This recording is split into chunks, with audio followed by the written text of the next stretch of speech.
승리하는 꿈일의 모든 분들이 되기를 소망합니다. 요즘 아침에 나올 때 제가 첫 마디가 있어요.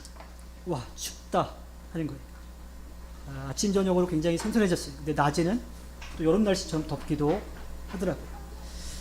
우리나라 날씨가 좀 많이 바뀌긴 했지만 분명히 사계절은 있는 것 같습니다. 좀 춥다라고 하는 말이 잠깐 나온 것처럼 곧 겨울이 찾아오는 건 아닐지 모르겠다는 생각도 듭니다. 날씨뿐만이 아니라 우리에게 들려오는 소식들도 사실 우리의 마음을 조금 차갑게, 좀 쌀쌀하게 만드는 것 같습니다. 비록 날씨와 우리에게 들려오는 소식이 조금 우리의 마음을 차갑게 만든다 하더라도 하나님께서 우리들에게 맡겨주신 일을 해내기 위해서 열심을 내는 우리 꿈일의 모든 분들이 되기를 소망합니다. 삶은 투쟁의 연속이다라고 하는 말처럼 우리의 삶 속에는 언제나 이 무언가와 경쟁 혹은 때로는 싸움을 하면서 이기기 위해서 노력을 합니다. 오죽하면 자기 자신도 이겨야 된다라고 하는 말까지 하겠습니까? 곳곳에서 들려오는 소식들은 그 형태가 다양하지만 분명히 싸움에 관한 것들이, 이것은 생각이 다르고 또 가진 것이 달라서 싸우기도 합니다. 물론 이것이 선의의 경쟁이 되어서 서로 성장할 수 있게 된다면 더할 나위 없이 좋겠지만 이 세상은 그렇지 못하죠. 여러 가지 문명과 기술의 발달로 사람들이 살아가기에 편한 세상은 분명히 되었습니다. 그런데 우리는 점점 잃어버리는 게 있어요. 바로 인간성이라고 하는 거죠. 요즘 인기를 누리고 있는 오징어 게임 아시나요? 보신 분들도 계실 것 같기도 한데 저도 지난주 월요일 날 혼자 앉아서 부표를 다 봤습니다. 그 오징어 게임 자세한 내용은 제가 스포니까 말씀을 못 드리는데 그 드라마에 보면 깐부라고 하는 말이 나와요. 근데 저는 그 말을 사실은 쓰진 않았던 것 같은데 그 내용을 보니까 그런 말을 썼던 것 같기도 하다라는 생각이 들기도 했었습니다. 친한 친구, 짝꿍, 동반자라고 하는 뜻을 가진 말로서 지역에 따라서 깐보 혹은 깐부라고 이렇게 말하기도 한대요. 그 오징어 게임이라고 하는 드라마에 나오는 한 게임에서 나오는 말인데 서로 가진 것을 네 것 내 것 할 것 없이 다 같이 그냥 나누는 것, 그런 친구 사이를 깐부라고 그렇게 이야기를 합니다. 그런데 요즘 친구도 동료도 다 사라진 그러한 세상에서 살고 있는 것 같습니다. 자신만이 우뚝 솟아야 된다고 하는 그 생각 속에 사로잡혀 있죠. 지금 벌어지고 있는 갈등들, 싸움들 혹은 전쟁들이 다 그런 생각 가운데 일어나고 있는 것은 아닌지 생각해 보게 됩니다. 그런데 제일 중요한 것은요, 이러한 싸움, 다툼이라고 하는 것은 악마의 관계라고 하는 것을 우리가 분명하게 기억을 해야 돼요. 그러니 우리는 주변 사람과 세상과 싸우는 것이 아니라 정말 악마의 관계와 싸워야 된다고 하는 것을 분명하게 깨달아야 합니다. 싸움을 하기 위해서는 적도 알아야 되지만 나도 분명하게 알아야 돼요. 그리고 그 싸움에 맞는 준비를 해야 합니다. 그 중에 중요한 것이 뭐냐면 그 싸움에 맞는 옷을 입어야 된다고 하는 거죠. 운동 경기를 생각해 보면 잘 알 수 있죠. 운동 경기에 따라서 유니폼도 달라지고 입는 신발도 달라져요. 그리고 보호 장구 이런 것들이 달라지죠. 또 경기 방식과 상대에 따라서 달라지기도 합니다. 펜싱이라고 하는 경기를 보면 알 수 있죠. 온몸을 다 공격하는 그러한 경기도 있지만 상체만 공격하는 그러한 것들도 있어서 그에 맞는 옷도 달라지게 됩니다. 전쟁도 마찬가지죠. 무조건 공격용 무기만 있어서는 안 돼요. 그 공격을 막을 수 있는 방어용 무기도 필요한 겁니다. 세상에 이러한 싸움과 같이 그리스도인의 삶에도 영적인 싸움이 있습니다. 우리는 그 싸움을 대비해야 하죠. 바울은 그 싸움에 대한 대비를 오늘 말씀을 통해서 우리들에게 들려주고 있습니다. 오늘 말씀에서 바울은 성도들이 그리스도와 함께 하늘의 안침을 받는 그런 영광도 얻지만 한편으로는 하나님의 일을 미워하고 또 대적하는 악마 진영의 맹렬한 공격 앞에 놓여질 수 있다라고 하는 것도 이야기합니다. 그래서 우리 그리스도인들이 지금 그냥 이 상태로 가만히 앉아 있으면 그 사탄의 그 악마의 계속된 공격을 받을 수밖에 없다라고 하는 것이고 그로 인해서 넘어질 수밖에 없다라고 하는 거예요. 그래서 바울은 그리스도인들이 빠질 수 있는 가장 위험한 사태가 무엇인지를 이야기하고요. 그리고 그것이 바로 악마의 관계라고 이야기합니다. 게다가 이 악마의 관계는 우리가 살아가고 있는 삶의 현실 속에서 실제로 드러나는 거예요. 실제로 우리가 부딪히게 되고 맞서게 되는 거죠. 그래서 이에 맞서 대적하기 위해 적절한 조치가 필요합니다. 악마의 세력이 계속 교묘하게 우리들에게 이루어지고 있는데 우리가 가만히 있으면 안 된다라고 하는 겁니다. 바울은 성도들에게 주님 안에서 그분의 힘찬 능력으로 굳세게 되라고 이야기합니다. 이것이 악마의 이 마귀의 관계를 맞서는데 가장 기본적인 요소라고 하는 거예요. 그리고 성도들이 강건해지는 것은 그 능력의 원천인 그리스도 안에 있다라고 하는 것도 이야기합니다. 바울은 에베소 2장 2절에서 악마를 공중의 권세 잡은 통치자라고 그렇게 이야기를 하고 있습니다. 다른 서신서들에 보면 그 관계를 소개하는데 악마는 바울의 복음의 길을 방해하기도 하고요. 또 성도들을 여러 가지 모습으로 유혹하기도 하고 스스로를 빛의 천사로 가장하기도 하고 사람들 앞에 여러 가지 함정들을 파놓기도 한다라고 이야기합니다. 이러한 관계로 무장한 마귀의 이 공격을 우리 힘으로는 이겨낼 수가 없어요. 그 이겨낼 수 있는 힘은 그리스도에게서만 나온다라고 하는 겁니다. 우리는 그리스도 안에 있어서 그리스도와 그의 힘으로 능력 있게 되어서 마귀를 대적할 수가 있는 거죠.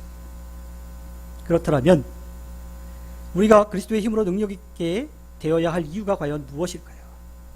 바울은 성도들이 직면하는 그 싸움의 성격을 인간을 적대자로 상대하는 것이 아니라 바로 통치자, 권세자들, 또 이 어두운 세계 지배자들과 하늘에 있는 악한 영들을 상대해야 되는 싸움이라고 이야기합니다.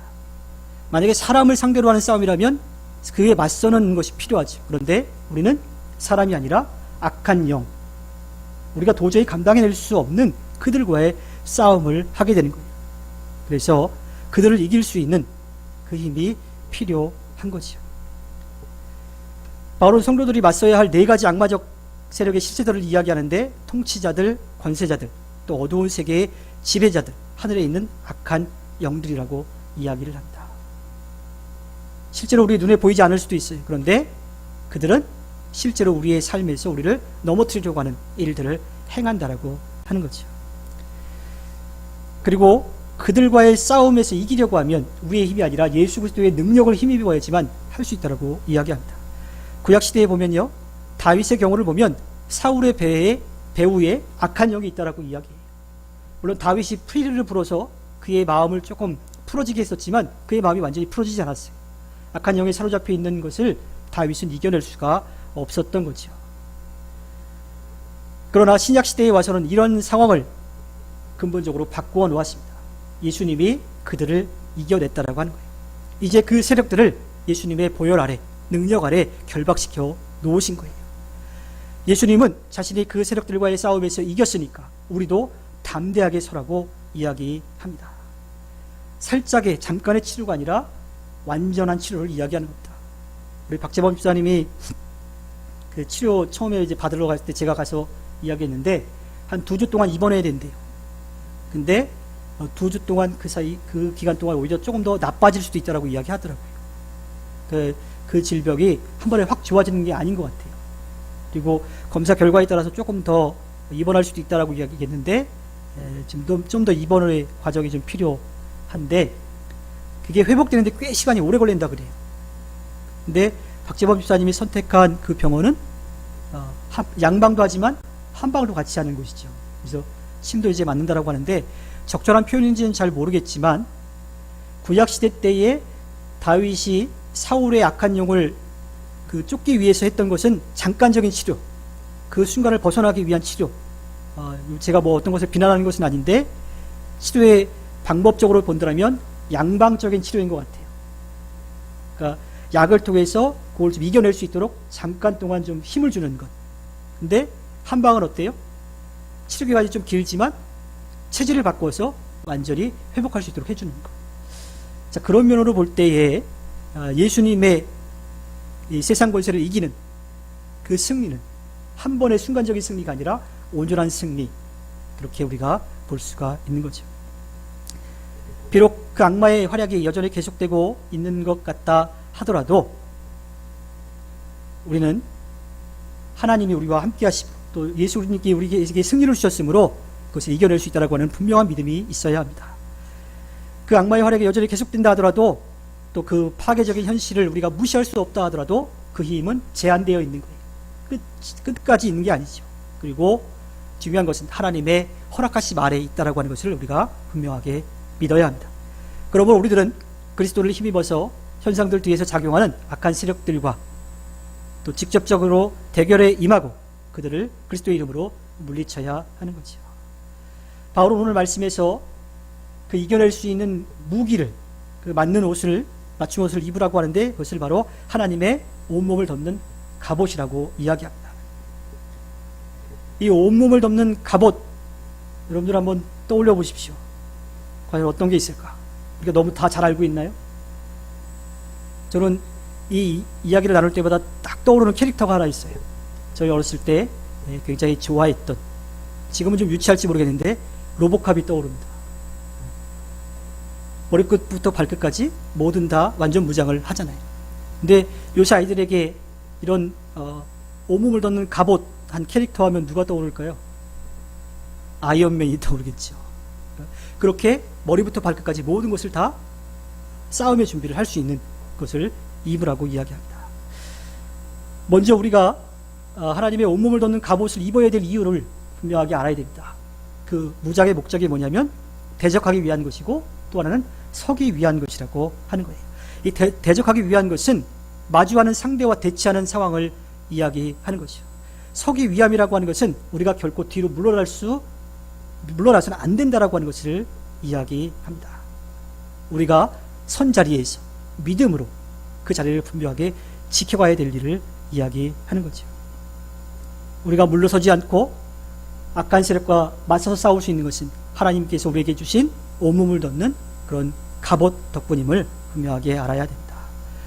이 온몸을 덮는 갑옷에 대해서 바울은 하나하나 이야기하죠. 하나는 진리의 허리띠를 독이라고 이야기합니다.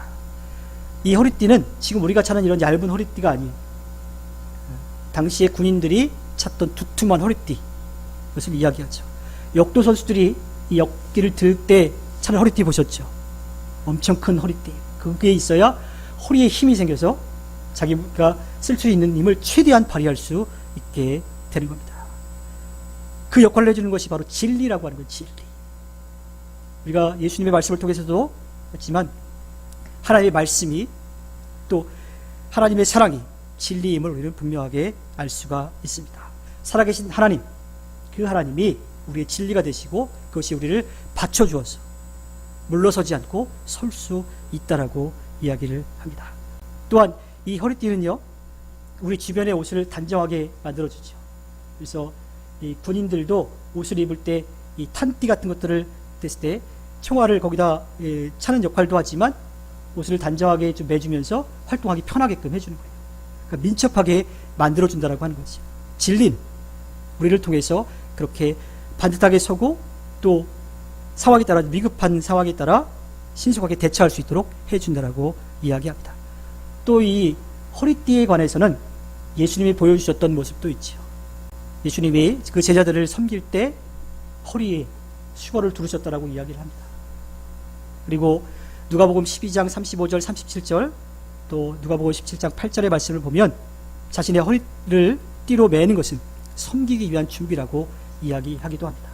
즉 하나님의 말씀, 하나님이 살아계신 것을 우리가 믿을 때 하나님께서 우리들에게 보여주신 그 사랑 또 말씀해 주신 섬김도 함께 할 수 있음을 우리는 알 수가 있습니다. 두 번째는 정의의 가슴막이로 이 가슴을 가리고 버티어 서라고 이야기하고 있습니다. 예전에는 호심경이라고 하는 이야기를 했었죠. 그래서 호심경이라는 말 뜻을 정확히 이제 몰랐을 때는 무슨 거울 같은 건가 이렇게 생각을 했었는데 우리 사람의 가장 중요한 부분이 심장, 이 심장을 막는 거예요. 그래서 갑옷을 보면 군인들이 예전 군인들이 늘 좀 묵직한 철 갑옷 혹은 화살에 뚫지 못하는 것들을 그렇게 만들죠.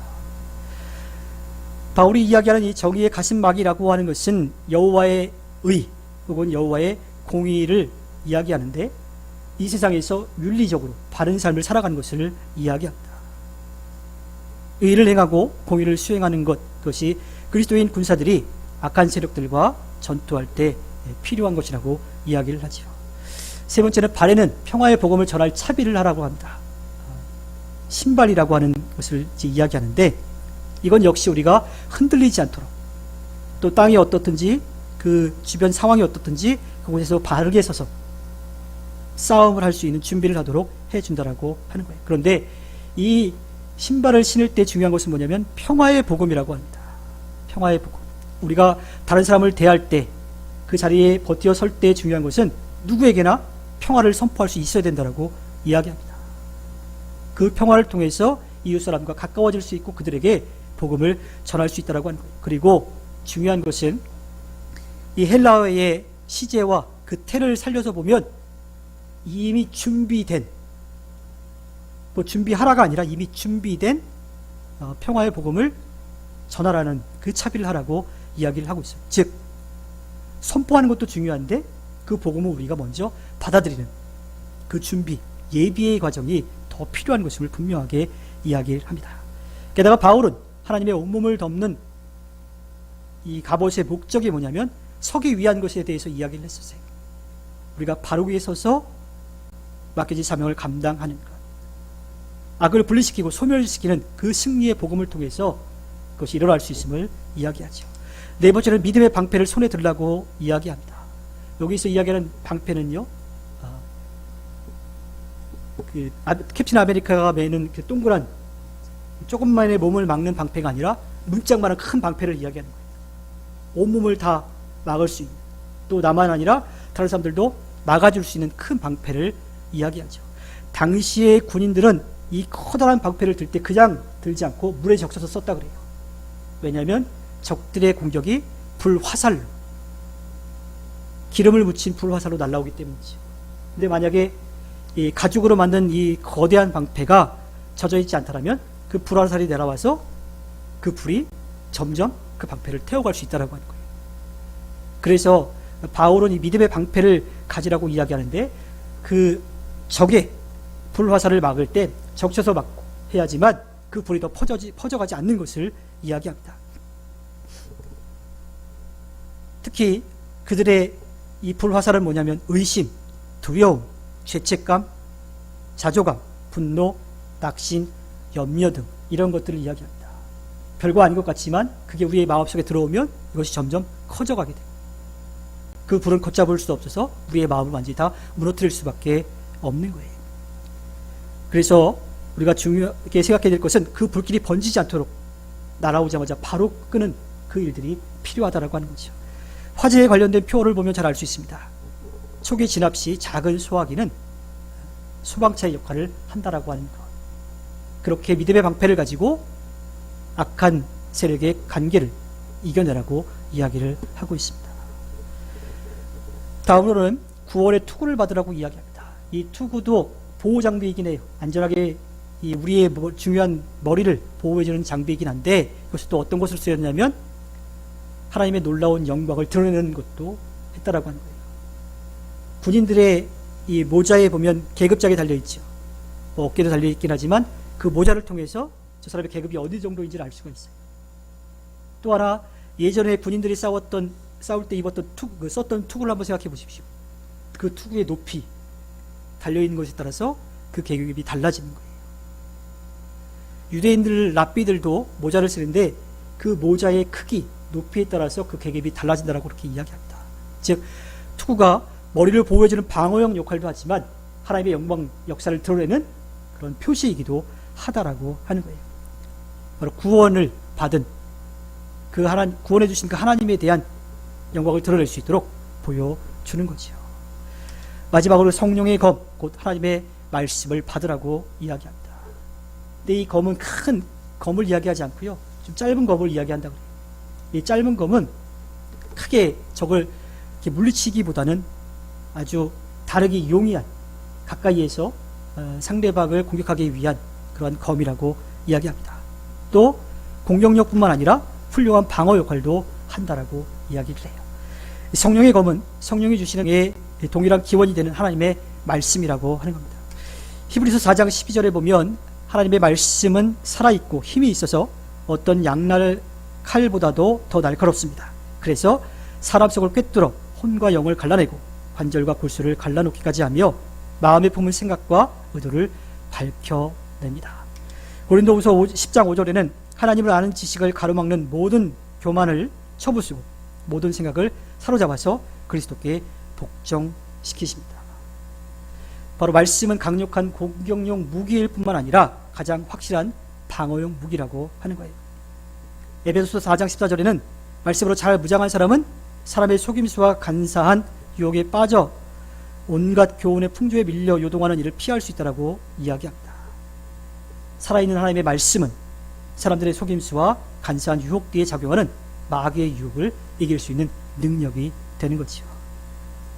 그런데 바울은 우리가 흔히 알고 있는 이 온몸을 덮는 갑옷 외에 또 필요한 것이 있다고 이야기합니다. 그것은 바로 기도라고 하는 거예요. 기도. 온몸을 덮는 갑옷의 온전한 기능을 하도록 돕는 것이 기도라고 이야기합니다. 온몸을 덮는 갑옷을 입는 목적이 대적하고 서기 위한 것이라고 이야기했는데 우리가 기도할 때의 모습을 한번 생각해 보십시오. 꼭 그래야 되는 것은 아니지만 기도할 때 우리의 모습은 어때요? 일단 무릎을 꿇는 거죠. 그리고 두 손을 모읍니다. 그리고 조용히 눈을 감습니다. 제가 이 기도할 때 무릎 꿇는 것 때문에 한참 저 혼자서 속으로 웃은 적이 있는데 용주동 교회에 있을 때 일이에요. 거기 유치부 예배가 두 종류의 예배가 있는데 하나는 평범한 유치부 예배고 또 하나는 영어 예배로 진행이 돼요. 근데 그 영어 예배를 진행할 때 제가 뭐 영어를 잘 몰라서 그렇지만 언니 하는 거예요. 언니 이렇게 말씀드리니까 잘 이해를 못 하시겠죠.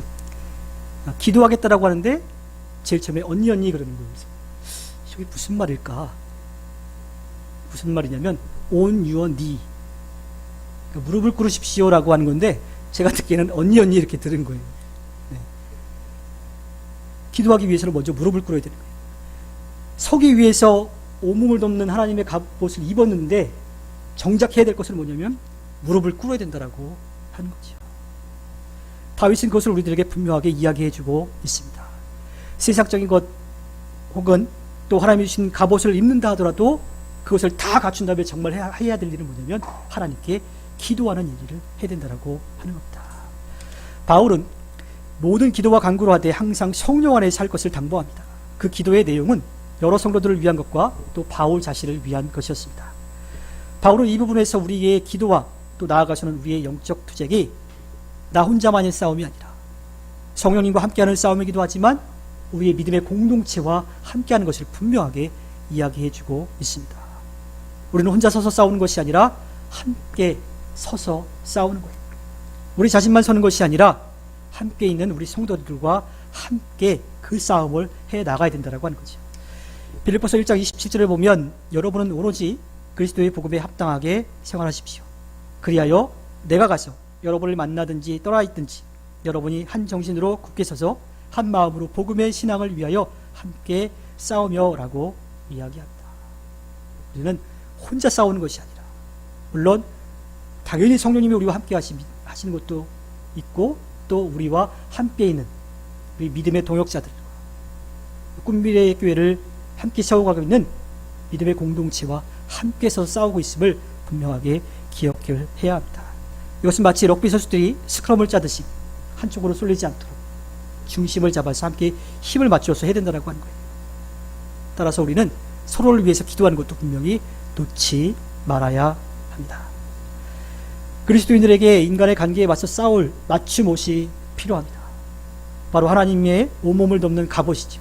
진리의 허리띠, 정의의 가슴막이, 평화의 복음을 전할 신발, 믿음의 방패, 구원의 투구, 성령의 검입니다. 그리고 이 맞춤옷이 벗어지지 않도록 하기 위해서 필요한 것이 뭐냐면 바로 함께 무릎을 꿇고 함께 힘을 모아서 기도하는 겁니다. 이 세상이 날이 갈수록 약해진다 해도 그리스도인들은 하나님께서 맞춰주신 그 온몸을 덮는 갑옷을 입고 담대하게 나아가 승리해야 합니다. 그 승리를 할 수 있도록 하나님께서 우리들에게 분명하게 능력을 주십니다. 그 승리를 통해 하나님 앞에 기쁨을 드리는 꿈미래 모든 분들이 되기를 주님의 이름으로 부탁드립니다. 기도하겠습니다.